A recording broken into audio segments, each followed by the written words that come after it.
کہا بات یہ ہے دیکھیں، اور ان سے انہوں نے پوچھا کہ کیا وجہ ہے اور آپ کیا بات کرتے ہیں؟ انہوں نے کہا جی بات یہ ہے ہمارا قصور، جس طرح بتا کہتے ہیں نا ہمارا قصور بتائیں، کہتے ہیں بات یہ ہے کہ ہم لوگ ایسے تھے نا، ہم بے دین تھے اور ہم ایک صلہ رحمی ختم کرتے تھے، ہم رشتہ داریاں توڑتے تھے، اور ہم میں سے جو مالدار ہوتا وہ غریب کو کھا جاتا تھا، اور ہم یوں سمجھیں ہم مردار کھاتے تھے، ہم کئی سارے بتوں کا آگے سجدہ کرتے تھے۔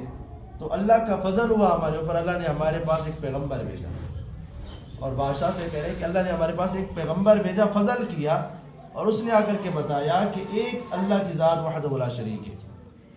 تو کہتے ہیں ہم نے صرف اس پر عمل کیا ہے، ہم نے صرف ایک خدا کے آگے سر اپنا جھکایا ہے، ہماری صرف یہ بات ہے۔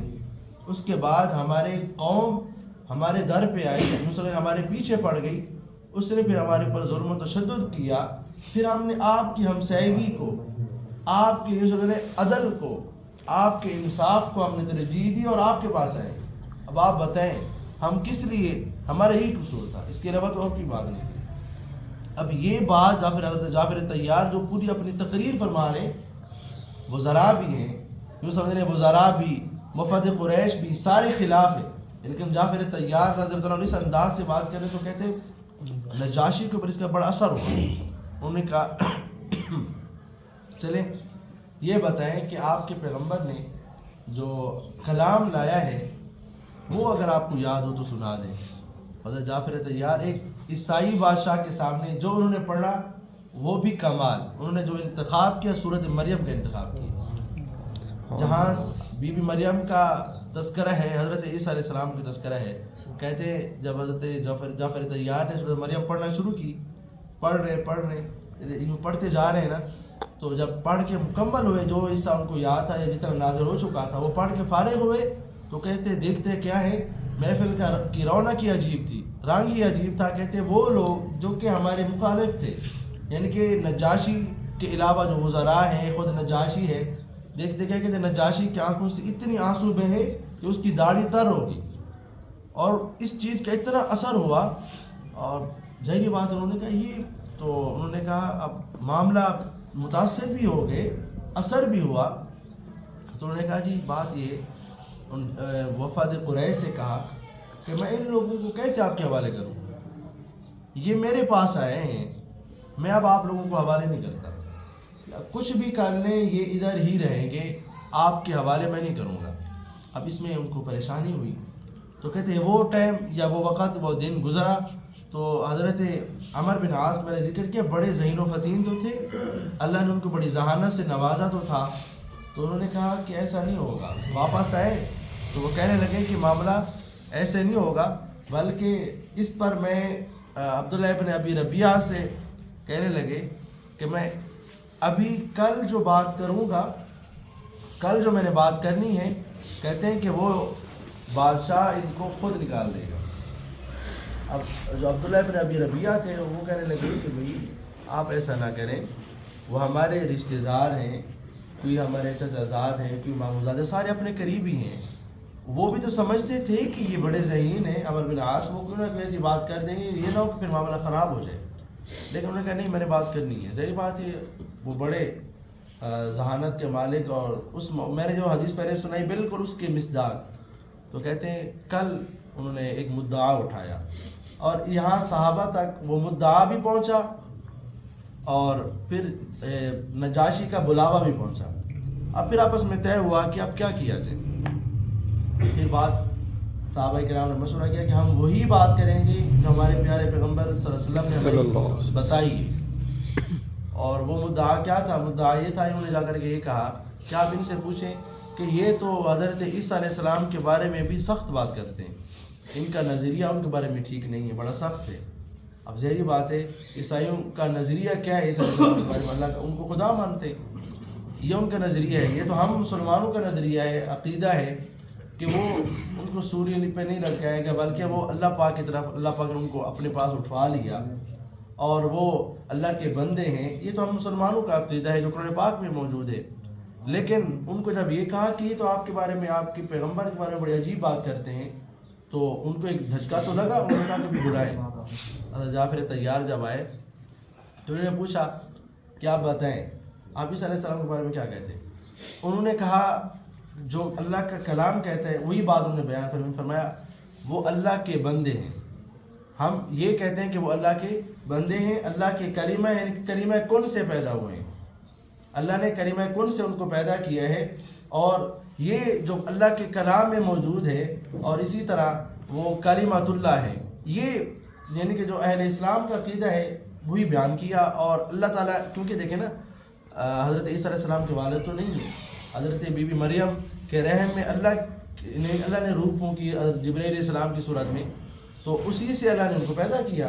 تو یہ باتیں انہوں نے بیان کی کہ اللہ کے کلمہ ہیں، اللہ کے بندے ہیں۔ اب یہ کہنا اللہ کے بندے وہ تو مانتے نہیں ہیں، لیکن حضرت جعفر طیار نے جب یہ باتیں کہیں تو اتنے میں اب ظاہر بات ہے وہ جو موجود تھے وزراء سے ہٹ کر نجاشی کے اس میں مجلس میں علماء بھی ہوتے تھے، کہتے وہ تو بڑے تھوڑا سا جس کو کہتے ہیں بندہ کھنکارتا ہے یا آواز نکالتا ہے کہ تھوڑا سا اشارہ دینا چاہتا ہے، تو انہوں نے نجاشی نے کہتے تنکا اٹھایا زمین سے، تنکا اٹھانے کے بعد کہا کہ آپ دیکھ رہے ہیں یہ جو مسلمانوں نے عقیدہ بیان کیا ہے، جو عیسیٰ علیہ السلام کے بارے میں باتیں کہی ہیں کہ عیسیٰ علیہ السلام تنکے سے بھی زیادہ نہیں ہے جو انہوں نے کہا ہے، بیائی وہی بات ہے جو عیسیٰ علیہ السلام کا جو حقیقتاً عقیدہ ان کے بارے میں ہمارا عقیدہ ہے۔ تو اس پر جو ان کے علماء تھے انہوں نے کچھ باتیں کرنی چاہیے، لیکن یہ کتابوں میں لکھا ہے انہوں نے کہا کہ تم جو بھی ناک بھون چڑھاؤ کچھ بھی نہیں ہونا، یہی بات ہے۔ اب اس پر تو ان کو اور زیادہ مایوسی ہوئی، یہاں وفد قریش کو بھی زیادہ مایوسی ہوئی، اور انہوں نے کہا کہ بھی اگر یہ سونے کا پہاڑ بھی مجھے دے دینا اس کے بدلے بھی میں تمہیں واپس نہیں کروں گا۔ اور اثر ایسا ہوا کہ اللہ نے ان کو اسلام کی دولت سے نوازا، اور یہی ہے صحابی نہیں بنے لیکن تابعی تو بنے۔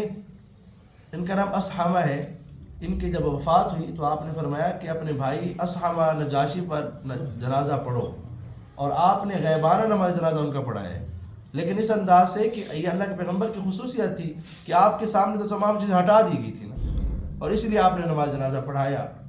اس بات کو سامنے رکھتے ہوئے کچھ حضرات یہ کہتے ہیں کہ غیبانہ نماز جنازہ آپ پڑھ سکتے ہیں، لیکن ہم یہ کہتے ہیں کہ غیبانہ نماز جنازہ جو اللہ کے پیغمبر نے حضرت اصحابہ یعنی کہ نجاشی کا پڑھایا وہ تو اللہ کے پیغمبر کی خصوصیت تھی، اور آپ کے وہ سامنے تھے، آپ سے تو ساری چیزیں ہٹا دی گئی تھی۔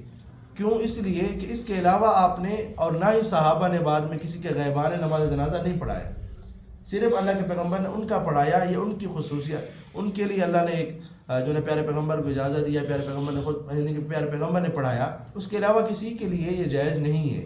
تو بہرحال اللہ نے ان کو اسلام کی دولت سے نوازا، اور انہوں نے ایک جملہ بولا، انہوں نے کہا جس اللہ نے جس ذات نے میری حکومت مجھے بغیر رشوت کے دی ہے واپس کی ہے، تو میں اس کے بندوں کے بارے میں کیسے رشوت لوں؟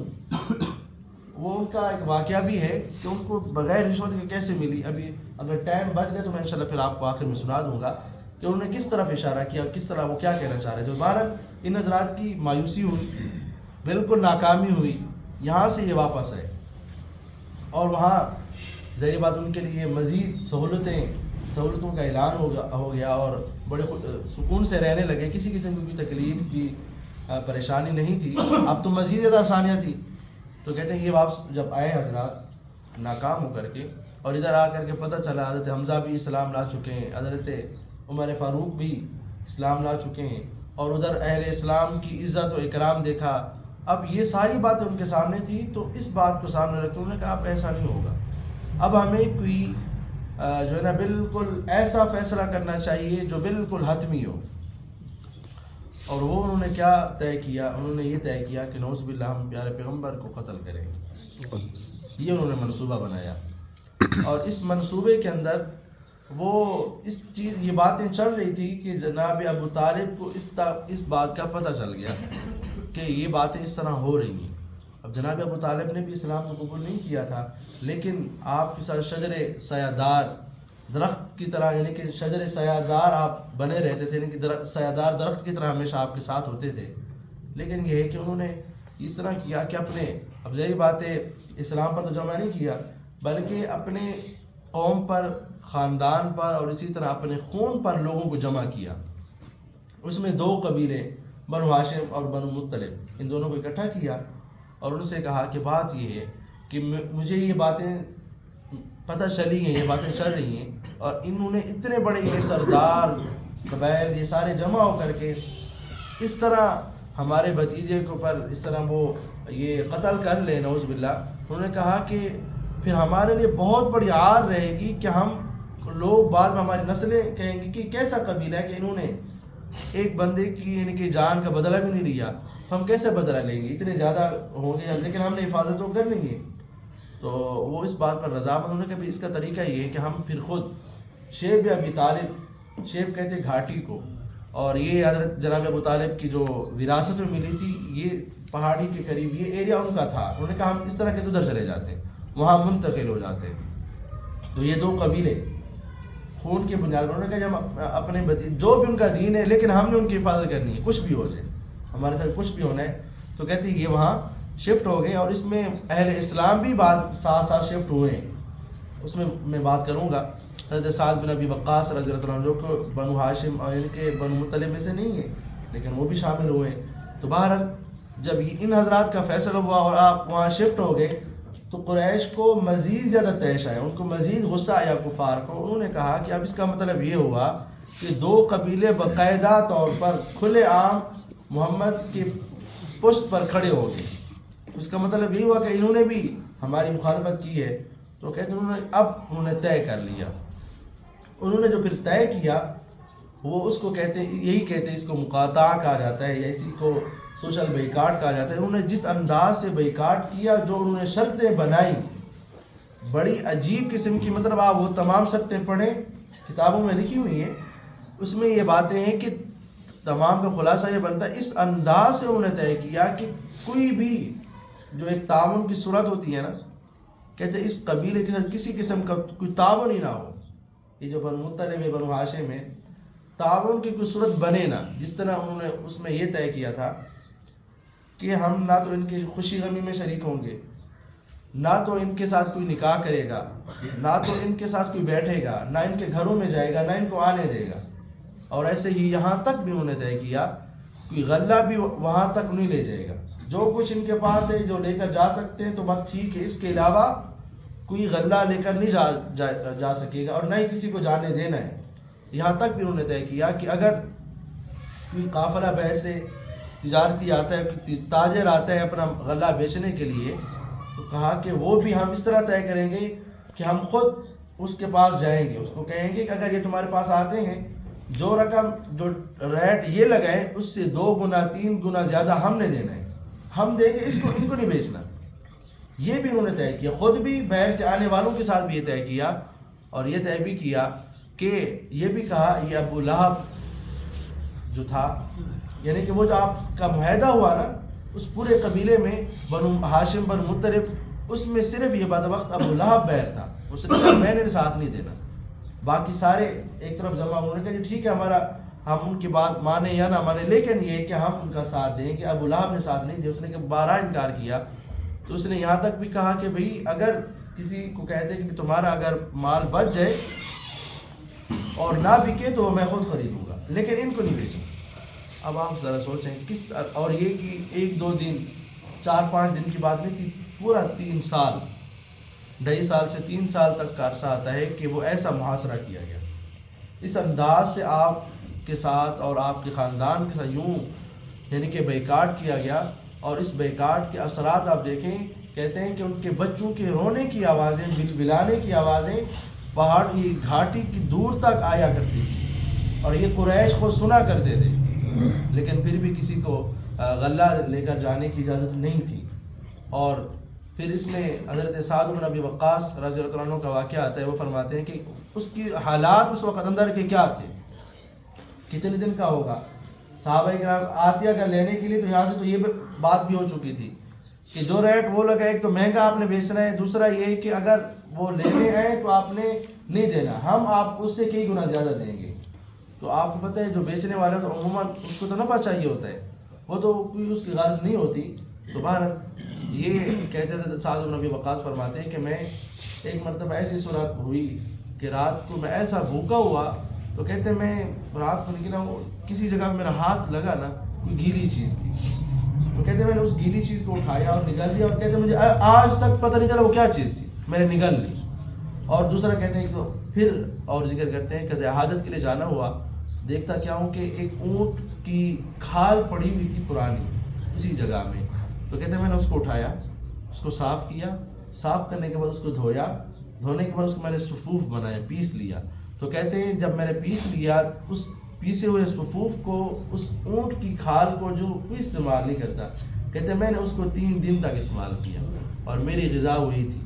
اب آپ بتائیں صحابہ کرام پر یہ حالات گزرے، اور جب اتنے میں حکیم بن حزام، ہم نے پڑھا تھا حکیم بن حزام کا تذکرہ پڑھا تھا، آپ حضرات کے ذہن میں ہوگا، تو کہتے ہیں کہ چونکہ اماں خدیجہ رضی اللہ تعالیٰ عنہ وہ بھی اس میں تھی نا، محصول تھی، تو یہ ان کے بھتیجے ہیں۔ ایک مرتبہ انہوں نے کہا کہ میں غلہ لے کر جاتا ہوں، اور اس کا انتخاب کیا رات میں کہ میں رات کو جاؤں گا اور یہ غلہ ان تک پہنچا دوں گا۔ تو کہتے جب میں جا رہا تھا تو اتنے میں سامنے ابو جہل آ گیا، اس نے کہا یہ تم کہاں جا رہے ہو؟ اس نے کہا میں اپنی پھپھو کے پاس جا رہا ہوں، ان کو دینے کے لیے جا رہا ہوں، ان کا غلہ ہے، ان کا میرے ذمہ تھا۔ اس نے کہا یہ ایسا تو نہیں ہو سکتا، باقاعدہ رات کو یہ چوکیداری کرتے، باقاعدہ اس چیز کی نگرانی کیا کرتے تھے۔ تو کہتے ہیں کہ آپ کو تو میں نہیں جانے دوں گا، اور یہاں تک کہا کہ میں تمہیں یہاں سے لے جاؤں گا، اور یہ کہا کہ میں تمہیں پورے مکہ میں اور تمام لوگوں میں تمہیں رسوا کروں گا اور کہوں گا کہ یہ وہ شخص ہے جو ہمارا معاہدہ توڑ رہا تھا۔ تو اتنے میں کہتے یہ بات چل رہی تھی تو ایک اور شخص ہے، وہ بھی مسلمان نہیں ہے، مشرک ہے، ابو البختری، یہ آیا، تو کہتے ہیں کہ یہ بات چل رہی تھی۔ اس نے کہا کیا معاملہ ہے؟ پوچھا ماجرا کیا ہے؟ انہوں نے کہا ماجرا یہی ہے کہ میں جو غلہ ہے اپنی پھپھو کا وہ دینے جا رہا ہوں، یہ مجھے جانے کے لیے اجازت نہیں دے رہا۔ تو ابو جہل نے کہا بھی ہاں یہ مخالفت کرے، ہمارا جو معاہدہ ہوا ہے۔ اب آپ بتائیں یہ معاہدہ اس طرح نہیں تھا، جو قبائلی لوگ ان کو پتہ ہے، یہ ایک آدھ بندے کی بات نہیں تھی، بڑے جتنے بھی قبائل تھے تمام متفق تھے، اور کسی کو بھی اجازت نہیں تھی کہ وہ اس معاہدے کی خلاف ورزی کرے۔ لیکن اس نے ابو جہل نے کہا نہیں میں تو نہیں جانے دوں گا۔ تو ابو البختری نے کہا یہ تو تم جاتی کر رہے ہو، ایک بندے کا غلہ ہے، اس کے ذمے ہے، وہ دینے جا رہے، اس میں کون سی مخالفت ہو رہی ہے؟ پھر بھی اس نے نہیں مانا۔ تو کہتے ہیں اس نے یا تو ہڈی اٹھائی، اونٹ کا جبڑا پڑا تو وہ اٹھایا، اس کے سر پہ مارا، یا اس کو گرا کے اس کے اوپر بیٹھ گیا ابو جہل کے اوپر، اور پھر اس کو گرا دیا۔ تو حکیم بن حزام کہتے ہیں مجھے پھر یوں موقع ملا، میں چلا گیا، میں لے کر غلہ میں جتنا تھا، بوری تھی 2 بوری تھی، جتنا بھی تھا میں وہاں پہنچایا، اور اس انداز سے یوں غلہ جایا کرتا تھا۔ کبھی کبھار کسی نے پہنچا دیا تھوڑا بہت، اس پہ کیا اتنے 2 قبائل ہیں اور آپ اہل اسلام بھی ہیں، تو یوں آپ نے تکلیفیں اٹھائی ہیں ہمارے لیے، کسی اور کے لیے نہیں اٹھائی۔ ہم نے ان باتوں پر غور کرنا ہے کہ ہمارے پیارے پیغمبر صلی اللہ علیہ وسلم نے اس انداز سے اہل اسلام نے تکلیفیں اٹھائی ہیں۔ تو بہرحال یہ سلسلہ یوں چل رہا تھا، لیکن بیچ میں چند لوگ ہوتے ہیں جو درد دل رکھتے ہیں۔ اب آپ سوچیں یہی صورتحال آپ غور کریں، ہم جو پڑھ رہے ہیں اس دوران، اب غزہ کے اوپر چلے جائیں، غزہ کو دیکھیں، ان کے اوپر کیا چل رہا ہے، یہی صورتحال چل رہی ہے، اور ہمارے اپنے ہو کر کے ہم ان کا ساتھ نہیں دے رہے، ہمارے حکمرانوں کے اندر غیرت نہیں ہے، ہم یوں دور سے دیکھ رہے ہیں، 100 دن سے زیادہ گزر چکے ہیں، لیکن ان کو تو داد ہے کہ وہ اپنے جانیں لٹا رہے ہیں، بچے قربان کر رہے ہیں، لیکن پھر بھی اللہ کی نافرمانی نہیں کر رہے، ناشکری کے الفاظ نہیں بول رہے۔ تو ہمارا امتحان ہے۔ دوبارہ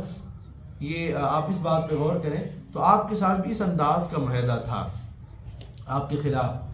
تو کہتے ہیں کہ چند لوگ جو درد دل رکھنے والے تھے، انہوں نے کہا یہ تو غلط ہے، یہ تو نہیں ہونا چاہیے۔ تو کہتے ہیں کہ یہ ایک شخص تھا ہشام ابن عامر، یہ آیا، اس نے کہا کہ یار یہ زیادتی کر رہے ہیں۔ وہ گئے زہیر ابن امیہ کے پاس، میرے خیال یہ ہے حضرت عاتکہ جو کہ پیارے پیغمبر کی پھپھو ہیں، ان کے یہ بیٹے ہیں، اور یہ جو عاتکہ ہیں حضرت عبد المطلب کی بیٹی ہیں۔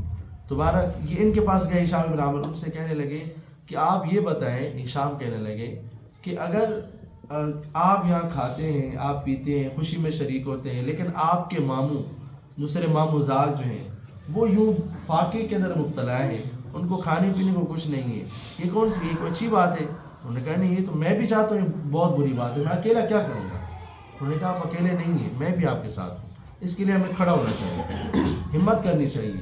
تو انہوں نے کہا ہمیں ایک اور بندہ بھی تلاش کرنا چاہیے، اس کے پاس بھی جانا چاہیے. تو کہتے ہیں انہوں نے کہا ہاں ایک اور کے پاس بھی جاتے ہیں. تو کہتے ہیں یہ پھر اٹھ کے آئے، یہ پھر مطعم بن عدی کے پاس آئے. ان سے کہا، انہوں نے کہا میں اکیلا ہوں. یہ تو انہوں نے کہا آپ اکیلے نہیں ہیں، دو ہم بھی ہیں. انہوں نے کہا ٹھیک ہے، ہم بھی اس معاہدے کو نہیں چاہتے، ظلم پر مبنی ہے، زیادتی پر مبنی ہے، یہ تو ٹھیک نہیں ہے، ہمیں اس کے خلاف کھڑا ہونا چاہیے. انہوں نے کہا پھر ہمیں ایک اور بندہ تلاش کرنا چاہیے. پھر یہ گئے ابو البختری کے پاس. ابو البختری تو جس کا میں نے پہلے تذکرہ کر دیا، وہ تو پہلے بھی مخالف تھے اس معاہدے کے کہ انہوں نے زیادتی کی، غلط کر رہے ہیں، ظلم کر رہے ہیں. وہ بھی ساتھ ہو گئے. انہوں نے کہا ایک اور بندہ بھی ہو. تو یہ پھر گئے زمع بن اسود کے پاس، اس کو ذکر کیا. انہوں نے کہا ہاں میں بھی آپ کے ساتھ ہوں، لیکن انہوں نے پہلے وہی بات کی کہ میں اکیلا ہوں. انہوں نے کہا نہیں آپ اکیلے نہیں، ہم بھی ہیں.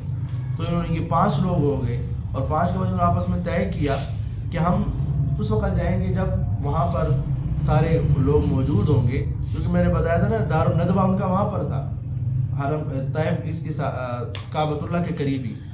تو اس میں زہیر نے کہا کہ بات میں کروں گا، اس کی ابتدا میں کروں گا جب وہاں پر گئے. لیکن کہتے ہیں اس انداز سے ہم جائیں گے کہ کسی کو محسوس نہ ہو کہ یہ اکٹھی بات ہے ان کی پلانیں گے، بلکہ ہم ایسے انداز سے علیحدہ علیحدہ بیٹھیں گے، علیحدہ علیحدہ جائیں گے تاکہ کسی کو یہ محسوس نہ ہو. تو کہتے ہیں جب یہ گئے زہیر، انہوں نے کھڑے ہو کر کے کہا قریش سے کہ یہ جو تم لوگوں نے معاہدہ کیے یہ تو بہت ظلم ہے. ان کا مفہوم یہ بنتا ہے کہ یہ اس معاہدے کو ختم ہونا چاہیے، ہم یہاں پر کھائیں پیئیں خوشی کریں اور ان کی خوشی غمی میں بھی شریک نہ ہوں، ان کو شریک نہ ہونے دیں. یہ بہت بڑا ظلم ہے، لہٰذا اس معاہدے کو ختم ہونا چاہیے. آپ کو پتہ ہے انہوں نے جب معاہدہ لکھا تھا نا، معاہدے ان کی ترتیب یہ تھی، معاہدہ لکھنے کے بعد انہوں نے اس کو مذہبی رنگ بھی دے دیا تھا. لکھنے کے بعد انہوں نے اس کو کعبۃ اللہ کے اندر لٹکا دیا تھا، اور اس کا حل یہی تھا یا تو وہ، کیونکہ جب یہ معاہدہ کرتے تھے جس چیز پر لکھتے تھے یا تو وہ ختم ہو جائے یا معاہدہ پہلے ختم ہو، اس کے علاوہ کوئی اور صورت ہوتی نہیں تھی اس کو معاہدے کو ختم کرنے کی. تو انہوں نے بھی چمڑے کے اوپر لکھ کے لٹکایا ہوا تھا کعبۃ اللہ میں. تو انہوں نے کہا اس معاہدے کو تو ختم ہونا چاہیے، یہ معاہدہ اس کو پھاڑنا چاہیے. اتنے میں ابو جہل کھڑا ہوا، اس نے کہا یہ تو نہیں ہو سکتا. اس نے کہا کہ خدا کی قسم اس کو کوئی بھی نہیں پھاڑ سکتا، اس کو کوئی بھی ہاتھ نہیں لگا سکتا. یہ بات کر رہے تھے، اتنے میں ایک دوسری طرف سے آواز آئی کہ یہ معاہدہ ختم ہونا چاہیے، یہ ظلم پر مبنی ہے، ہم تو اس پر راضی نہیں تھے. اس طرح میں پھر ایک اور آواز آئی. یوں تقریباً 5 آوازیں مختلف جگہوں سے جب آئیں تو آپ کو پتہ ہے ابو جہل کے بارے میں ہم نے کہا تھا، یہ ابو الحکم اس کو کہا جاتا تھا. ذہین و فتین تو تھا، ذہانت تو تھی، فراست تو تھی، لیکن اس کی فراست شیطان کے کام آئی، اپنے اس کے کام نہیں آئی.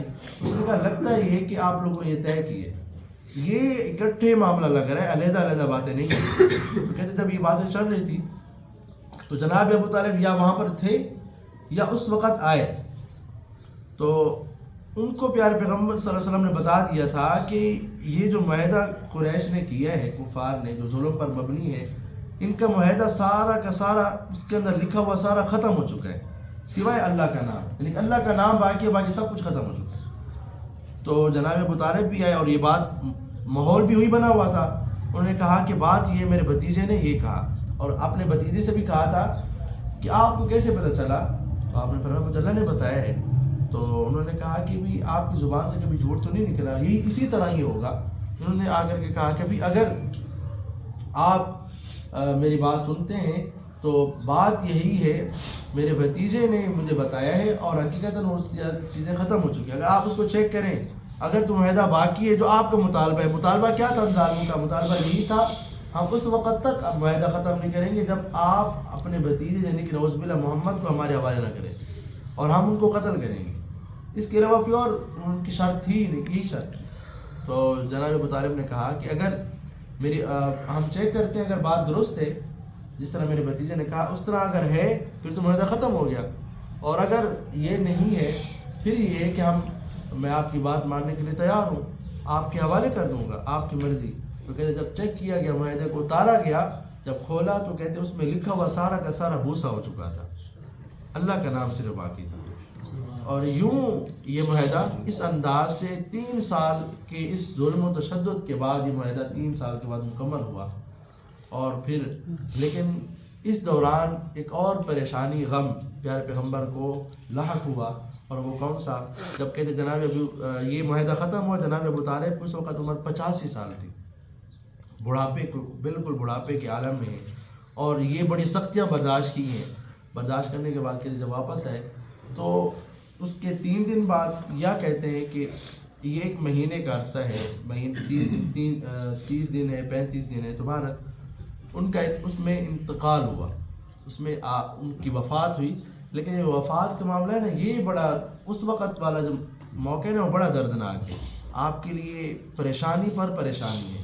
کہتے ہیں جب آپ کو پتہ چلا پیارے پیغمبر صلی اللہ علیہ وسلم کو کہ ابو طالب کا جو ہے نا وہ آخری لمحات ہیں، تو آپ چلے گئے، اور وہاں جب گئے تو دیکھا ابو جہل بھی وہاں پر موجود ہے، شیطان کی طرف سے، شیطان کے نمائندہ بن کے بیٹھا ہے.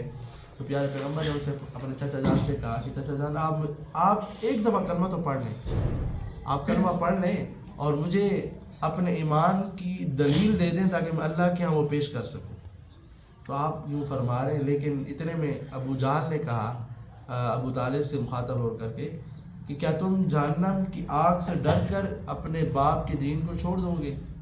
اب آپ بتائیں، یہ جو قریش یعنی کہ عرب تھے، ڈرنا تو ان کی سمجھ لیں ان کے قریب سے بھی نہیں گزرتا تھا نا. انہوں نے کہا یہ کیسے ہو سکتا ہے؟ کہتے آخری پھر ان کی زبان سے جو الفاظ جاری ہوئے، انہوں نے کہا کہ میں اپنے باپ عبد المطلب کے دین پر ہوں، لہٰذا یعنی کہ یہ الفاظ ان کے تھے، اور وہ پھر فوت ہو گئے.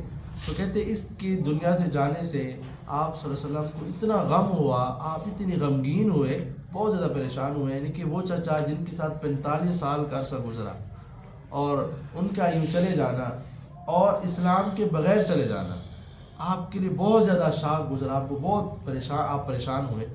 تو کہتے ہیں اتنے پھر آپ نے فرمایا تھا کہ میں اپنے چچا کے لیے مغفرت کی دعا مانگتا رہوں گا. تو اللہ تعالیٰ نے پھر قرآن پاک کی آیت نازل فرمائی، ما کان للنبی والذین آمنوا ان یستغفروا للمشرکین ولو کانوا اولی قربی من بعد ما تبین لهم انهم اصحاب الجحیم. اس میں اللہ نے فرمایا کہ کسی پیغمبر کے لیے اور اہل اسلام کے لیے جائز ہی نہیں ہے کہ کسی مشرک کے لیے وہ دعا کرے. اور پھر فرمایا انک لا تہدی من احببت ولکن اللہ یہدی من یشاء. آپ کو فرمایا پیغمبر آپ کے پاس ہدایت نہیں ہے، ہدایت تو میں دیتا ہوں، میں جس کو چاہوں دوں گا، لہٰذا وہ میرے پاس ہے، آپ غمگین نہ ہو. آپ اپنے پیغمبر کو اللہ تعالیٰ تسلی دے رہے. اور یہ ابھی یوں سمجھے غم تازہ ہی تھا. تو پھر ایک اور پھر اماں خدیجہ رضی اللہ تعالیٰ عنہ، یعنی کہ وہ خاتون جن کا انتخاب اللہ نے اس انداز سے کیا کہ اپنے پیغمبر کی تسلی کے لیے ان کو چنا. جب آپ کو یاد ہوگا جب شروع والا ہم نے واقعہ پڑھا غار ہرا والا، آپ آئے تو آپ کی تسلی کی گئی، آپ کو تسلی دی گئی، تو ان کا بھی انتقال ہوا. اس وجہ سے اس سال کو عام الحزن کہا جاتا ہے کہ دکھ والا سال. اسی سال میں یہ تقریباً ابھی یہ سلسلہ شروع ہوا تھا محاصرہ، یہ 7 نبوی سے شروع ہوا تھا، ختم 3 سال بعد ہوا. تو ابھی یہ 10 نبوی ہو چکی ہے اور آپ کی عمر 50 سال ہو چکی ہے. اس دوران آپ کے اوپر اتنا زیادہ پریشانی اور غم آپ کے اوپر آئے اور آپ اتنی پریشان ہوئے. وہ رفیق حیات جنہوں نے ہمیشہ آپ کا ساتھ دیا، اور چچا جان جنہوں نے ہمیشہ آپ کے اوپر کھڑے رہے، آپ کے ساتھ کھڑے رہے، اور 3 سال کا ایک کتنا مشکل ترین عرصہ آپ کا ساتھ دیا، وہ بھی چلے گئے اور اسلام کے بغیر چلے گئے. تو آپ بڑے پریشان تھے. اس پر کہتے ہیں وہ جو ہم نے غالباً وہ ذکر کیا ہوگا، جو آپ کا معجزہ تھا شق قمر والا، ذکر کیا نا معجزہ. ہاں، یہ جو شق قمر کا معجزہ ہے تو کہتے ہیں وہ معجزہ یہاں پر پیش آیا تھا اس کے بعد، کیونکہ قریش نے جب دیکھا کہ اب ان کے چچا بھی چلے گئے اور اماں خدیجہ جن کا یوں سمجھیں اہل قریش کے اوپر احسانات تھے، اللہ نے ان کو مال و متاع سے نوازا بھی تھا اور بڑی سخی خاتون تھی. تو انہوں نے دیکھا کہ جب یہ بھی نہیں رہے، انہوں نے کہا ایسے ہی بات کرنی چاہیے جو بالکل وہ سمجھ رہے تھے ایسی بات پوچھیں جس کا جواب نہ دے سکیں. تو اس کے بعد پھر انہوں نے وہی چاند کا مطالبہ کیا کہ آپ اگر اللہ کے پیغمبر ہیں تو اس کے ٹکڑے کر دیں. تو وہ ہم نے وہ بات پڑھ لی. تو کہتے وہ واقعہ اکثر حضرات کہتے ہیں وہ یہاں پر پیش آتا ہے، یہ شق قمر والا، یہ احادیث میں موجود ہے، قرآن پاک کے اندر موجود ہے. تو بہرحال اس کے بعد پھر آپ نے سوچا کہ کسی اور جگہ کا انتخاب کیا جائے، یہ لوگ تو بات نہیں مان رہے. تو آپ نے پھر سفر طیف کا آغاز فرمایا. طیف کا انتخاب کیا۔ اب ہم اس بات کو بات کر کے انشاءاللہ اس کو پھر ہم اپنی بات اختتام تک پہنچاتے ہیں۔ تو کہتے ہیں آپ نے طیف کا انتخاب کیا۔ اب یہ طیف کی صورتحال دیکھ لیں، آپ نے اس کا انتخاب کس انداز سے کیا۔ یہ طیف کی صورت ایسی تھی، اللہ نے اس کے اندر بڑے یعنی کہ سرسبز وہ ایریا ہے، اور سرسبز ٹھنڈا ایریا ہے، اور اس کے قریب رہتا تھا حوازن قبیلہ، اور وہاں پر جو قبیلہ تھا بنو ثقیف تھا۔ یوں سمجھ رہے ہیں کہ اکثر جو حضرات تھے نا، بڑے بڑے قبائل، وہ یہ چاہتے تھے کہ طیف کے اوپر کسی موقع پہ قبضہ ہو جائے۔ وہ بڑی اچھی جگہ تھی، اچھا ایریا تھا، پہاڑی ایریا تھا، وہ چاہتے تھے کہ اس کو کسی طرح اپنے ہمارے کنٹرول میں آ جائے۔ تو اس موقع کی مناسبت سے پھر وہ حضرات جو بڑے بڑے قبائل ہوتے تھے، پھر اس صورتحال کو دیکھتے ہوئے کہ کوئی ہمارے پر حملہ آور نہ ہو جائے، تو وہ پھر چند معاہدے کر لیا کرتے۔ جو بڑے قبیلہ ہوتا تھا نا، اس کے جو ذیلی قبیلے ہوتے، چھوٹی شاخیں ہوتی تھی نا، وہ دفاعی معاہدے کر لیتے تھے۔ تو اس میں ان کے دو قبیلے تھے، ایک ذیلی، ایک بنو مالک، دوسرا احلاف ہے۔ تو بنو مالک نے حوازن کے ساتھ دفاعی معاہدہ کیا ہوا تھا کہ ہم نے آپ مطلب وہ جنگی جو معاہدہ ہوتا ان کے ساتھ تھا، اور یہ جو احلاف تھے ان کا معاہدہ تھا قریش کے ساتھ۔ یہ مقصد تھا کہ بھی تاکہ اگر ایسا کوئی موقع آئے تو ہم ایک دوسرے اس موقع کو جو ہمارے پر حملہ نہ ہو سکے۔ تو کہتے ہیں ان کے معاہدے تھے۔ حوازن کی تذکرہ تو ہم آگے کریں گے انشاءاللہ فتح مکہ کے موقع پر۔ تو آپ صلی اللہ علیہ وسلم یہاں سے گئے۔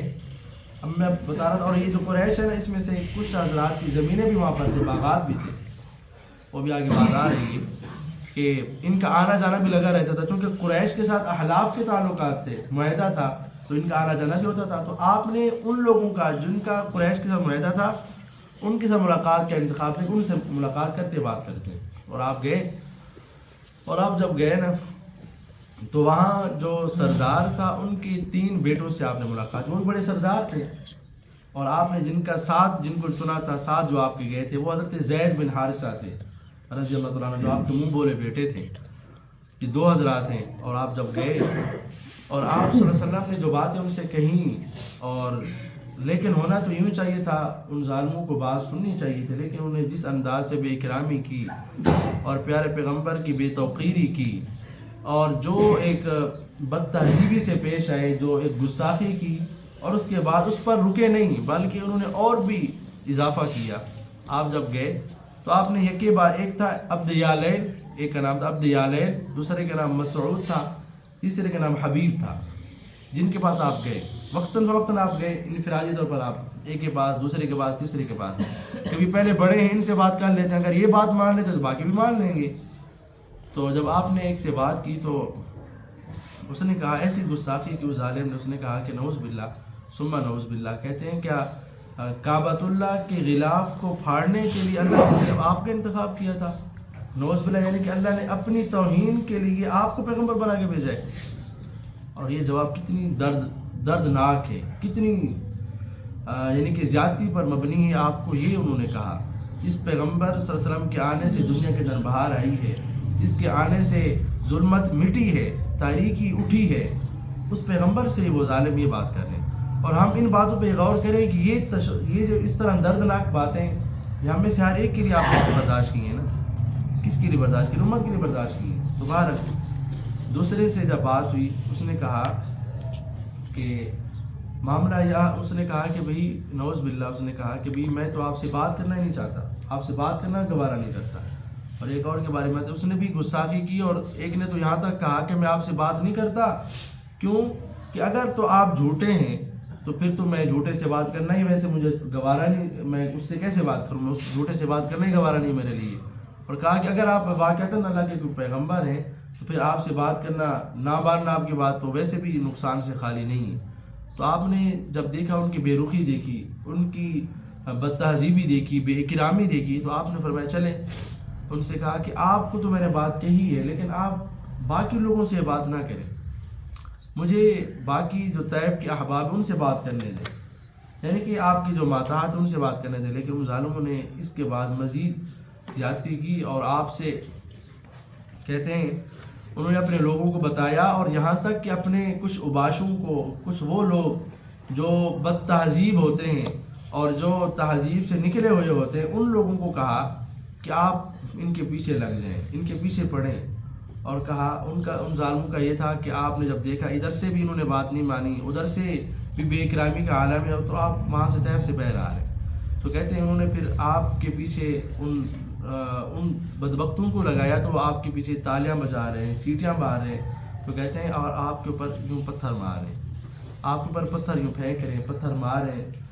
تو حضرت زید بن حارثہ رضی اللہ تعالیٰ عنہ انہوں نے جو ایک جانثاری کا اس وقت انداز اپنایا، تو کہتے ہیں جس طرف سے پتھر آتا تھا حضرت زید اس طرف ہو جاتے تھے، اور وہ پتھر حضرت زید کو لگتا تھا، جس طرح حضرت پتھر حضرت زید آگے ہو جاتے. تو کہتے ہیں حضرت زید اتنی انہوں نے پتھر پھینکے کہ ان کا سر جو ہے 3 جگہ سے پھٹ گیا، اور پیارے پیغمبر کو اتنا وہ پتھر مارتے رہے.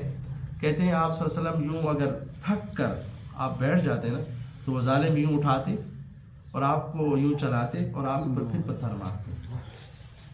پیارے پیغمبر صلی اللہ علیہ وسلم یوں پتھر کھاتے ہوئے ان کے ظلم و تشدد سے گزرتے ہوئے، اور آپ کے کہتے ہیں جسم سے اتنا خون بہا کہ آپ کی جوتے مبارک جو ہے نا وہ خون سے تر ہو گئے، اور کہتے ہیں وہ اس کے اوپر چپک گئے پاؤں کے اوپر. یوں آپ ظلم سہتے ہوئے اور آپ یوں پتھر سہتے ہوئے، وہ کیا ایک ماجرا ہوگا. اور کیا ابھی اگر ہم جائیں طیف کے پہاڑ تو وہی ہے، ہم کسی طرح سے پوچھیں جا کر کہ آپ نے کیا کیا.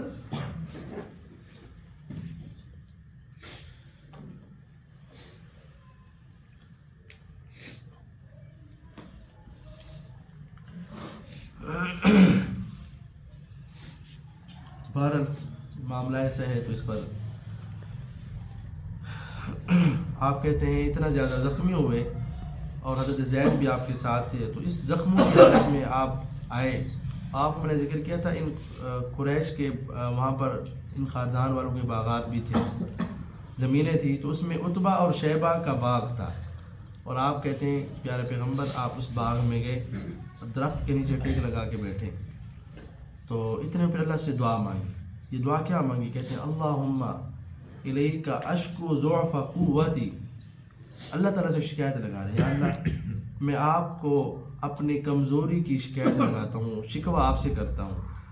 اور کہا وقلت حیلتی، اور کہا وہوانی علی الناس، اور لوگوں کی بے توقیری کے یا اللہ میں آپ سے شکایت کرتا ہوں. اور کہا یا اللہ آپ تو کمزوروں کے رب ہیں، وانت رب المستضعفین، آپ کمزوروں کے رب ہیں. اور کہا یا اللہ آپ کیا مجھے ایسے لوگوں کے حوالے کر دیں گے، جو ایسے دشمن کے حوالے کر دیں گے جو میرے اوپر یعنی کہ جو غضبناک دشمن اس کے حوالے کر دیں گے. اور کہا کہ یا اللہ یا مجھے آپ ایسے دوست کے حوالے کریں گے جو میرے معاملات کا مالک ہوگا. تو کہنے لگے یا اللہ مجھے اگر آپ ناراض نہیں ہیں نا، کہ یا اللہ مجھے ان کی کچھ بھی فلاح و بال، مجھے ان کی کوئی پرواہ نہیں ہے. یعنی کہ آپ دیکھیں آپ کا چہرہ، آپ کا جسم زخمی ہے، خون بہہ ہے. حضرت زید بن حارثہ زخمی حالت میں ہے، اور وہ غلام، وہ جانثار زخموں سے چورا چور ہے اور خون بہہ ہے، سر زخمی ہے، سر پھٹ چکے ہیں، اور آپ اللہ سے شکایت لگا رہے ہیں. تو کہتے ہیں یہ دعا ایسی قبول ہوئی.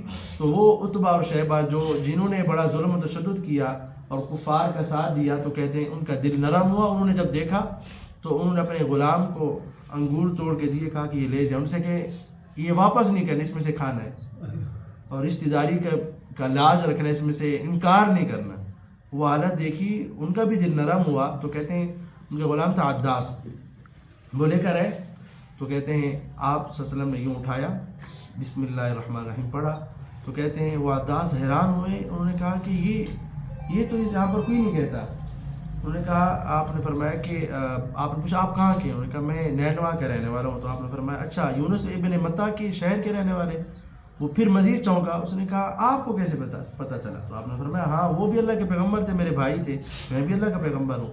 تو کہتے فوراً اللہ نے وصولی دینی تھی نا، اللہ نے غلام سے وصولی دی. تو کہتے وہ فوراً آپ کے ہاتھ انہوں نے چومے، پاؤں چوما، سر پہ بوسہ دیا اور کہا اشہد ان لا الہ الا اللہ وانک رسول اللہ، میں گواہی دیتا ہوں آپ اللہ کے پیغمبر ہیں، اللہ وحدہ لا شریک، اور آپ اللہ کے پیغمبر ہیں. تو کہتے آپ جیسے وہ عداس واپس ہوئے تو ان کے سردار جو تھے وہ کہنے لگے کہ بھی تم نے کیا کی ہے، کیوں اس طرح کیا ہے، تمہارا دین ٹھیک ہے، ان کا دین ٹھیک نہیں ہے.